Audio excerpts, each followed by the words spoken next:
Hello friends, मेरी सीझा Bihar exam portal channel पे आप सभी का स्वागत करता हूं। हम लोग पढ़ रहे हैं क्लास 10th एनसीईआरटी साइंस का जो है केमिस्ट्री हम लोग पढ़ रहे हैं। केमिस्ट्री में हम लोगों ने फर्स्ट चैप्टर पढ़ लिया था। आज जो स्टार्ट हो रहा है सेकेंड चैप्टर जो है अम्ल, क्षार एवं लवण, एसिड बेस एंड साल्ट, जिसका ये फर्स्ट लेक्चर है। और उन सभी स्टूडेंटों को मैं कह देना चाहता हूं जो कि जनरल कॉम्पिटिटिव एग्जाम का प्रिपरेशन करते हैं, यहाँ से बहुत सारे क्वेश्चन आपके एग्जाम में आ जाते हैं। और क्लास 10th के जो भी स्टूडेंट हैं उनके लिए तो हेल्पफुल होगा ही। तो अम्ल, क्षार एवं लवण को हम बेसिक से समझेंगे। तो यहाँ पे जो पहले पढ़ेंगे हम लोग अम्ल, क्षार, है ना। तो अम्ल क्षार क्या है इसके बारे में हम लोग जानते हैं, कुछ इसके डिफिनेशन को जानते हैं, तब हम आगे आपको इस चैप्टर के अंदर पढ़ाएंगे। तो पहले इसकी कुछ जानकारियां हैं जो आपको पता होनी चाहिए। तो यहां पर हम लिखते हैं अम्ल। अगर क्षार की बात करें तो अम्ल को हम लोग कहते हैं एसिड, ठीक है। क्षार को कहते हैं हम लोग बेस। क्षार को क्या कहते हैं? बेस, ठीक है। अब अगर बात करें कि अम्ल वर्ड जो है, अम्ल वर्ड कहां से आया, है ना। इसकी जो उत्पत्ति हुई है, अम्ल शब्द की जो उत्पत्ति हुई है ना, ये सबसे पहले जो आया था, है ना, वो कहां से आया था? तो वो आया था एसिडस से। एसिडस का मतलब क्या होता है? खट्टा, क्योंकि अम्ल स्वाद में कैसा होता है? खट्टा। अम्ल स्वाद में कैसा होता है? खट्टा होता है। उसी तरह अगर क्षार की बात करें तो क्षार जो होता है ना, वो साबुन की तरह चिकना होता है। साबुन की तरह जो होता है वो चिकना होता है। और अम्ल जो होता है वो स्वाद में खट्टा होता है। इस शब्द का जो है सबसे पहले जो ये शब्द आया था वो एसिडस से आया था। इसकी उत्पत्ति एसिडस से हुआ है ना, सर्वप्रथम। तो ये दो बातें हैं जो आपको पता होना चाहिए, है ना। लेकिन हम लोग पढ़ते हैं क्या है? हम लोग पढ़ते हैं जो अपने किताब में पढ़ते हैं कि अम्ल जो होता है वो स्वाद में खट्टा होता है। अम्ल क्या होता है? स्वाद में खट्टा होता है। और क्षार जो होता है वो जो होता है स्वाद में कड़वा या तीखा, कड़वा या तीखा होता है। तो अम्ल स्वाद में खट्टा होता है, क्षार स्वाद में कड़वा या तीखा होता है, ठीक है। लेकिन आपको मैं एक बात बता दूं कि अम्ल क्षार को हम लोग टेस्ट करके कब तक पता करेंगे। लेकिन जब शुरू में जब इसकी शुरुआत थी, अम्ल क्षार हम लोग खोज रहे थे, अम्ल क्या है सबको जीभ पे लेके टेस्ट करते थे। अगर स्वाद में खट्टा लगता तो हम कहते भाई अम्ल है। स्वाद में तीखा या कड़वा लगता है, जैसे कि आपने नहाया होगा साबुन से, तो उसकी जो झाग होती है अगर आपके मुंह में के अंदर गया होगा, पानी जो गया होगा, तो आपको कड़वा या तीखा लगा होगा, तो उसके अंदर भी क्षार होता है ना। तो आप सभी ने क्षार का स्वाद लिया होगा, है ना। उसी तरह नींबू है, संतरा है, सब में अम्ल होता है क्योंकि स्वाद में खट्टा होता है। आंवला में भी अम्ल होता है क्योंकि स्वाद में खट्टा होता है। लेकिन सारे अम्ल को स्वाद से पता करना थोड़ा सा खतरनाक हमको लग रहा है, क्योंकि अगर आप जीभ पे लेते हो सकता है ये स्ट्रॉन्ग एसिड हो, HCl हो, H2SO4 हो, HNO3 हो, तो हो सकता है अगर सांद्र अम्ल होगा तो आपको नुकसान कर देगा, आपकी डेथ तक हो सकती है, आपका जल सकता है चेहरा, मुंह तक जल सकता है ना, आप मर भी सकते हो। तो इस तरह का जो है खतरनाक सिचुएशन हो सकता है। तो उसके लिए हम लोग क्या करते हैं, एक इंडिकेटर का जो है एक सूचक का प्रयोग करते हैं। उसका नाम है लिटमस पत्र। क्या नाम है? लिटमस पत्र की सहायता से हम डिसाइड करते हैं भैया कौन अम्ल है कौन क्षार है। इस इंडिकेटर से हम लोग क्या करते हैं, लिटमस पत्र दो प्रकार का हम लेते हैं, एक नीला एक लाल, है ना। अगर नीला लिटमस पत्र को किसी विलयन में डुबोते हैं, उसका कलर नीला से अगर लाल हो जाता हो, नीला से लाल हो जाता हो, और लाल लिटमस पत्र को विलयन में डुबाने पर लाल से नीला हो जाता हो, तो यहां पे दो बातें आपको समझनी है। अगर नीला से लाल होगा तो अम्ल होगा, नीला लिटमस पत्र अगर लाल हो जाता है तो अम्ल होगा।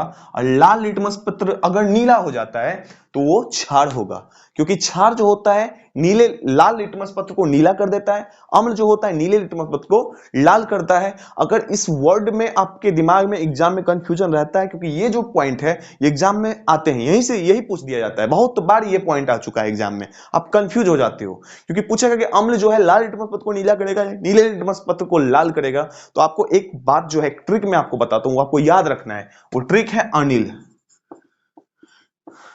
अनिल औ से आप याद रखना, अम्ल, नीले, नौ से अल्लाह से लाल, यानी अम्ल जो होता है नीले को लाल कर देता है। ये याद रखते हो तो बस आपको याद रहेगा, लाल जो होता है, लाल जो लिटमस पत्र को नीला क्षार करता है, इस ट्रिक से आप इसको याद रख सकते हो। तो ये तो हुआ नॉर्मल बात है, आपको पता होना चाहिए, कॉन्सेप्ट है ये, आपको समझ में होना चाहिए अम्ल और क्षार के बारे में। कुछ और बेसिक बातें हैं जो आपको समझाता हूं। यहां पर दो वर्ड आपको सुनने को मिलता है, अम्ल क्षार एवं लवण में आपको दो वर्ड सुनने को मिलेंगे। वो वर्ड है, एक आपको सुनने को मिलेगा तनु, एक आपको सुनने को मिलेगा सांद्र। ठीक है, तनु सुनने को मिलेगा और सांद्र सुनने को मिलेगा। ठीक है, तो तनु जो होता है इसको इंग्लिश में हम लोग कहते हैं डाइल्यूट, और सांद्र जो होता है उसको कहते हैं हम लोग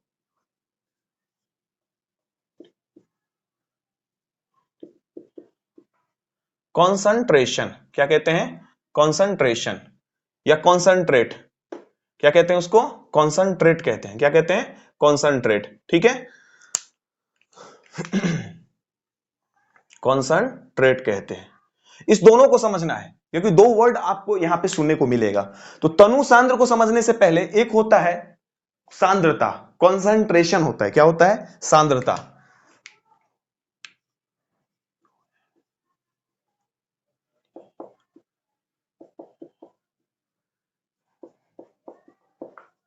सांद्रता, ये सांद्रता क्या होता है इसको आपको मैं समझाता हूं।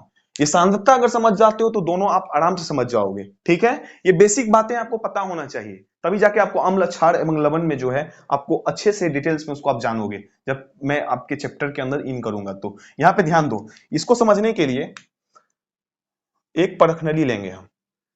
क्या लेंगे? एक परख नली।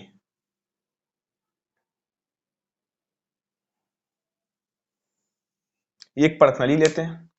इस परख नली में हम क्या करते हैं, एक चम्मच जो है इसमें नमक डालेंगे।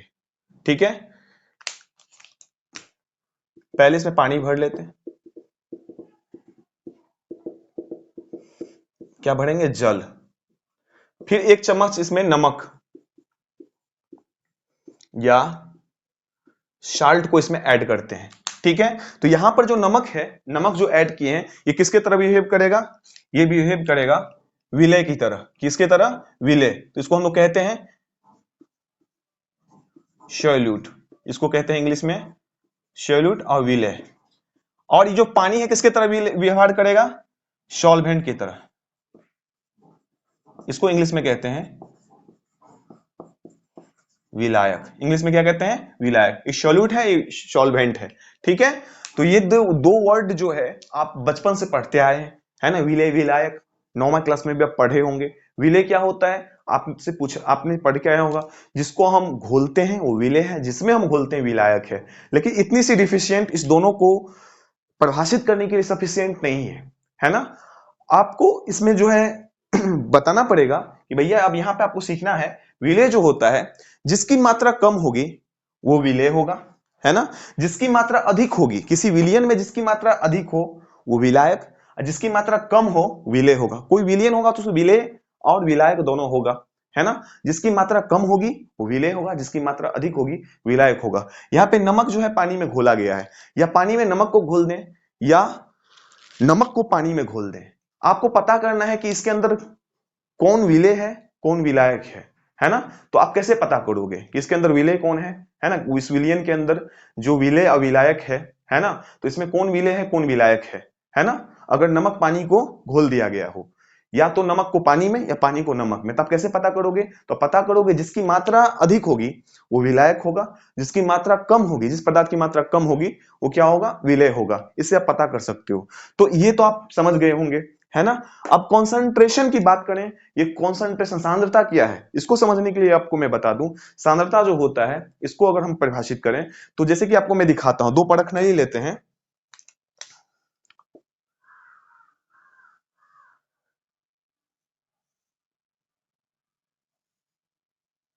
ये दो परखनली है, A1 ये 2, और इस दोनों परखनली में पानी भरा हुआ है। इस दोनों परखनली में क्या डाला हुआ है? पानी भरा हुआ है। और इसमें हमने एक में 1 टेबल स्पून जो है साल्ट डाला, और इसमें जो है 1-2 स्पून जो है साल्ट डाला। एक में 1, एक में 2।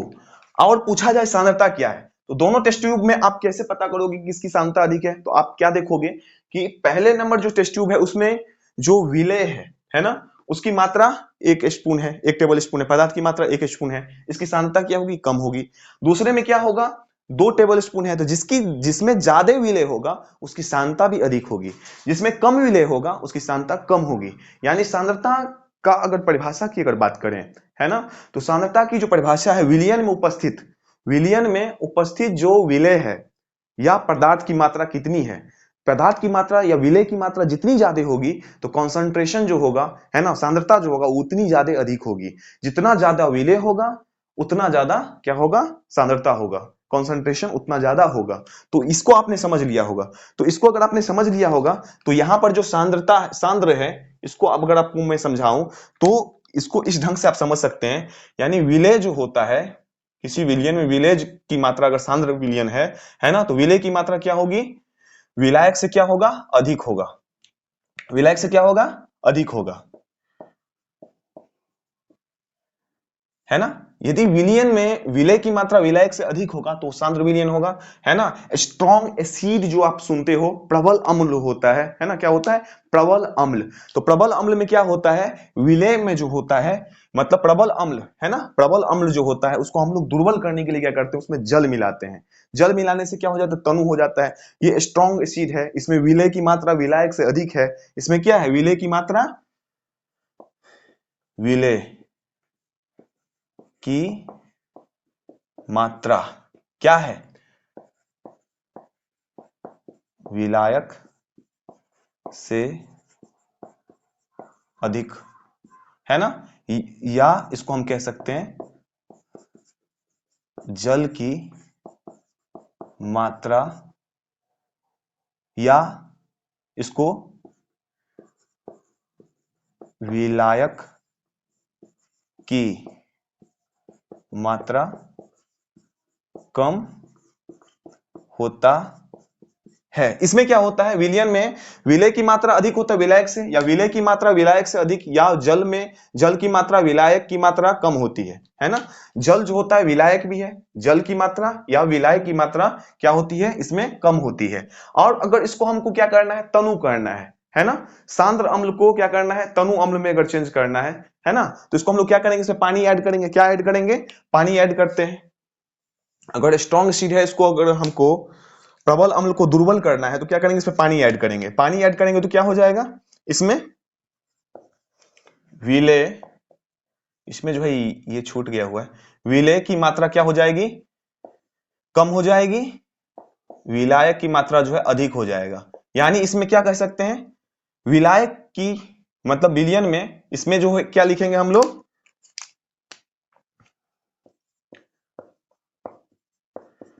विलयन में जल की मात्रा या विलायक की मात्रा अपेक्षाकृत अधिक होता है। इसको आप समझ लो, ठीक है। इसमें क्या होता है? तनु, अगर देखो सांद्र अम्ल है उसको तनु करना है, उसमें पानी हम ऐड कर देंगे। विलयन में जल की मात्रा या विलायक की मात्रा अपेक्षाकृत अधिक कर देंगे, है ना। विलयन में जल की मात्रा क्या कर देंगे, बढ़ा देंगे, है ना। जल की मात्रा या विलायक की मात्रा अपेक्षाकृत अधिक होता है इसमें, किसमें, डाइल्यूट में। और कॉन्सेंट्रेशन होता है विलेय की जो मात्रा होती है वो विलायक से अधिक होती है ना। तो यहाँ पर ये दो बातें हैं जो आप अच्छे से समझ पाए होंगे। ये दोनों जो कंसेप्ट है बहुत अच्छा से जो है आप इसको दिमाग में अगर बिठा लेते हो तो डाइल्यूट और कॉन्सेंट्रेट, तनु अम्ल और सांद्र अम्ल अच्छे से आप आगे जो चैप्टर में अभी पढ़ाई होगा तो आप उसको अच्छे से समझ पाओगे, है ना। तो आपने समझ लिया होगा इसको अच्छे से। अगर आपने इसको समझ लिया है ना, आपको कोई कंफ्यूजन अगर नहीं है तो आप इसको नोट करें। आगे हम लोग पढ़ते हैं, कुछ कॉन्सेप्ट है अम्ल क्षार की, अवधारणा है, इसको हम लोग समझते हैं। ठीक है, इसको अगर आप नोट करना चाहते हैं तो नोट करें। कॉन्सेप्ट है जिसको हम लोग समझते हैं। देखिए यहां पर जो है अम्ल क्षार का कुछ कॉन्सेप्ट है, अवधारणाएं हैं जिसको समझना जरूरी है। उसमें कुछ सिद्धांत है जिसको समझेंगे हम लोग। पहला है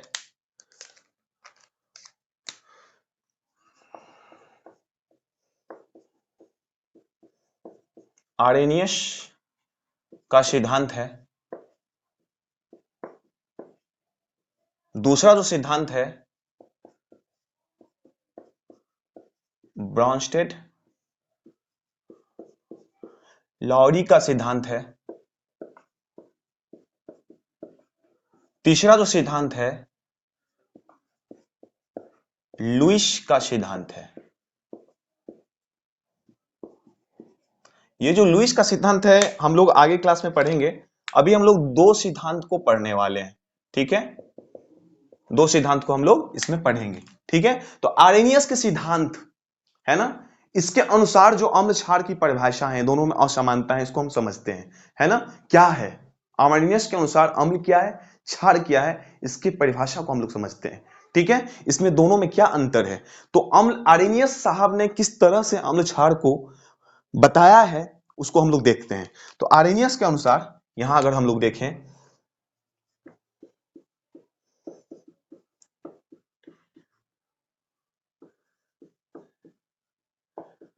अनुसार अगर हम बात करें, आरेनियस के अनुसार अगर हम लोग बात करें तो देखेंगे अम्ल क्या है, अम्ल और क्षार की अगर बात करें, ठीक है।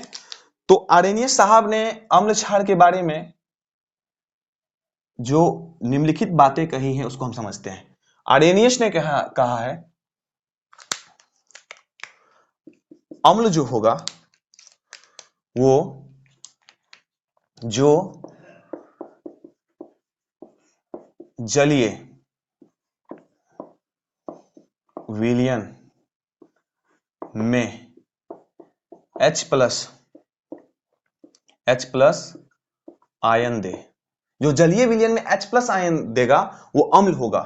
और क्षार की जो परिभाषा उन्होंने कही है, अम्ल का कहा है जो जलीय विलयन में H प्लस आयन दे, क्षार के लिए क्या कहा है, जो जलीय विलयन में OH माइनस आयन दे। जो जलीय विलयन में OH माइनस आयन दे वो क्या होगा, क्षार होगा आरेनियस साहब के अनुसार। और जो जलीय विलयन में H प्लस आयन दे वो होगा अम्ल। तो ये दो बातें हैं जिन्होंने आरेनियस साहब के अनुसार ये सिद्धांत जो उन्होंने दिया है उसमें उन्होंने कहा है, ठीक है। और ये सिद्धांत सिर्फ लागू होता है जलीय विलयन में। आरेनियस उसी को बता सकता है। अम्ल क्षार अगर पूछने आरेनियस के अनुसार अगर पूछा जाए कि भैया अगर जल के अंदर, आरेनियस का सिद्धांत ये कहता है कि भैया जो चीज, जो अम्ल एसिड की परिभाषा उन्होंने दी है, अगर हम जल में मिलाएंगे, है ना, किसी तत्व को अगर हम जल में मिलाते हैं तो अगर वो H प्लस आयन दे, है ना, H प्लस आयन देगा, OH माइनस आयन देगा, लेकिन जल के अंदर ही, उनका डेफिनेशन सिर्फ जल तक के ही था। जल से बाहर अगर निकाल दें किसी विलयन को, पता उनको बोल दे कि भैया ये पता लगाइए कि ये अम्ल है, नहीं बता पाएंगे वो। आरेनियस का सिद्धांत सिर्फ जल के अंदर घोलने के बाद अगर वो H प्लस आयन देता है, OH माइनस आयन देता है, तभी जाकर के वो पता कर सकते हैं। बिना जल में घोले वो नहीं बता सकते हैं। आरेनियस का सिद्धांत नहीं बता सकता है कि भैया अम्ल क्या है, क्षार क्या है। लेकिन अगर उसको जल में हम घोलते हैं, अगर H प्लस आयन देता है और OH माइनस आयन देता है, अगर H प्लस देता है तो वो होगा अम्ल, और OH माइनस आयन देगा तो वो होगा क्षार। लेकिन जल के बिना हम पता नहीं कर सकते हैं, जल में बिना घोले पता नहीं कर सकते हैं कौन अम्ल है कौन क्षार है। आर्यनस के सिद्धांत से ये पड़े है। ठीक है, तो आर्यनियस का सिद्धांत बस यही साबित करता है कि जो जल के अंदर घुलकर H प्लस आयन दे और जो जल के अंदर OH माइनस आयन दे, H प्लस देगा तो अम्ल होगा, OH माइनस होगा तो क्षार होगा। इस सिद्धांत को आप दिमाग में बिठा ले, आर्यनियस का सिद्धांत। ठीक है, तो उदाहरण के लिए अगर मैं बात करूं, अब भैया H प्लस आयन कौन कौन देगा, तो आपको पहले नंबर बता दें HCl है, दूसरा है HNO3 है, तीसरा है H2SO4 है। ये तीनों जो है ये देगा। एक चौथा भी एसिड होता है, एक चौथा भी एसिड होता है, लेकिन इस एसिड की चर्चा हम लोग नहीं करते हैं, CH3COOH है ना, ये चौथा भी एसिड है, लेकिन इसको हम लोग यहां नहीं पढ़ेंगे क्योंकि वीक एसिड है। ये क्या है, वीक एसिड है। ये क्या है, वीक एसिड है। इसीलिए उसी एसिड का बात करेंगे जो जलीय विलयन में घुलने के बाद तुरंत H प्लस आयन दे, है ना। जो तुरंत H प्लस आयन देता है वही स्ट्रॉन्ग एसिड होता है, आसानी से जो H प्लस आयन प्रदान करे जलीय विलयन में घुलने के बाद, वैसा अम्ल जो जलीय विलयन में घुलने के बाद आसानी से H प्लस आयन दे, ठीक है, वो क्या होगा, स्ट्रॉन्ग एसिड होगा। तो प्रायः ये तीनों क्या है, ये बहुत ही आसानी से H प्लस आयन देते हैं। ये तीनों जो है स्ट्रॉन्ग एसिड है, ये तीनों क्या है, स्ट्रॉन्ग एसिड है, स्ट्रॉन्ग, ये तीनों स्ट्रॉन्ग एसिड है। ठीक है, और इनको हम लोग कहते हैं मिनरल एसिड।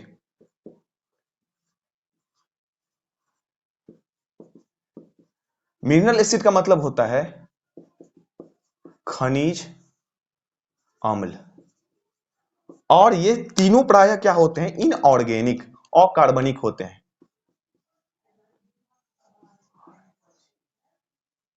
इनऑर्गेनिक एसिड भी इसे कहते हैं क्योंकि ये अकार्बनिक होते हैं। ये क्या होते हैं, अकार्बनिक होते हैं। अब HCl, HNO3, H2SO4 की बात करें तो HCl ये कहां पाया जाता है, हमारे अमाशय में जो है, हमारे पाचन एंजाइम जो होते हैं उसको ये सक्रिय करते हैं, हमारे अमाशय में पाए जाते हैं। हाइड्रोक्लोरिक अम्ल के नाम से इसको हम लोग जानते हैं, है ना। ये HNO3 है, नाइट्रिक एसिड है। H2SO4 जिसको हम लोग क्या कहते हैं, सल्फ्यूरिक अम्ल। H2SO4 क्या कहते हैं, सल्फ्यूरिक अम्ल। तो बात अगर करें HCl, है ना, ये कितने हाइड्रोजन आयन देंगे, तो एक। ये कितना H प्लस आयन देगा, तो एक। HNO3 कितना देगा, एक। H2SO4 कितना देगा, दो देगा। कितना देगा, दो देगा। हम 1 2 3 की ही बात कर रहे हैं, इसकी बात नहीं, क्योंकि वीक एसिड है। ये क्या है, वीक एसिड है। तो ये तीनों जो एसिड है, इस तीनों एसिड का एक नाम है जिसको आपको पता होना चाहिए। इसको हम लोग कहते हैं नमक का अम्ल। HCl को आप अगर लिखना चाहते हैं तो लिख लें। HCl को हम लोग कहते हैं नमक का अम्ल या नमक का तेजाब। HNO3 को हम लोग कहते हैं शोरे का अम्ल या शोरे का तेजाब के नाम से भी हम लोग जानते हैं। आपसे पूछ देगा एग्जाम में, नमक का अम्ल या नमक का तेजाब किसे कहते हैं, तो हाइड्रोक्लोरिक अम्ल HCl को कहते हैं। शोरे का अम्ल या शोरे का तेजाब HNO3 को कहते हैं। इसको कहते हैं गंधक का अम्ल या गंधक का तेजाब, है ना, H2SO4 को क्या कहते हैं, गंधक का अम्ल या गंधक का तेजाब। अगर आप लिखना चाहते हैं तो आप लिख लो, ठीक है। तो ये तीनों अम्ल हैं, और ये तीनों अम्ल जो हैं, ये तीनों स्ट्रॉन्ग अम्ल एसिड हैं, क्योंकि ये आसानी से जलीय विलयन में H प्लस आयन दे। तो इसी सिद्धांत को आर्यनियस ने साबित किया था कि जो जलीय विलयन में H प्लस आयन तुरंत प्रदान करे वो होता है, क्या होता है, अम्ल होता है। ठीक है, और उन्होंने क्षार के लिए बताया, तो क्षार का जो उदाहरण दिया है, दो उदाहरण इनके भी हैं। पहला जो उदाहरण है, उदाहरण नंबर 1 की अगर बात करूं, NaOH, दूसरा KOH। इसको हम लोग कहते हैं कास्टिक सोडा, ठीक है। इसको हम लोग कहते हैं कास्टिक पोटाश, कास्टिक सोडा या कास्टिक पोटाश, मतलब पोटाश, ठीक है, इसको हम लोग कहते हैं। तो ये है सोडियम हाइड्रोक्साइड, ये है पोटेशियम हाइड्रोक्साइड, ठीक है। ये दोनों जल में घुलने के बाद OH माइनस आयन देते हैं। तो ये दो बातें हैं, ठीक है। जो जलीय विलयन में H प्लस आयन दे, जो जलीय विलयन में OH माइनस आयन दे। तो OH माइनस आयन जो है साबुन वाबुन में ही पाया जाता है। OH आयन देने वाले कौन कौन सब हैं, कास्टिक सोडा, कास्टिक पोटास के नाम से जानते हैं, ये सोडियम हाइड्रोक्साइड है, ये पोटासियम हाइड्रोक्साइड है। ये सिद्धांत जो है कथन किनका है, आर्हेनियस के अनुसार है। इन्होंने बताया था अम्ल क्षार के बारे में, इस दोनों में क्या अंतर है। तो इसके बाद होता है, ये यहीं तक सीमित था, इससे आगे ब्रोंस्टेड लॉरी का सिद्धांत आया है ना, जो इसके ठीक विपरीत है। इसके विपरीत उन्होंने दिया था, जिसको हम लोग नेक्स्ट लेक्चर में आपको डिटेल्स में बताएंगे। अगर आपने इसको समझ लिया तो please Bihar exam portal channel पे आप कमेंट्स बॉक्स में जरूर लिखें, चैनल को सब्सक्राइब करें, लाइक करें, है ना, शेयर करें, और कमेंट्स बॉक्स में अगर आपने समझा है तो जरूर यस लिखें, हाँ लिख करके आप मैसेज करें, ठीक है, जिससे कि हमको समझ में आएगा कि आपने मेरे द्वारा जो ये बताया गया आपको समझ में आया कि नहीं। तो अगर आपने समझ लिया तो उसको आप नोट कर सकते हैं। फिर मिलते हैं नेक्स्ट वीडियो में, तब तक के लिए धन्यवाद।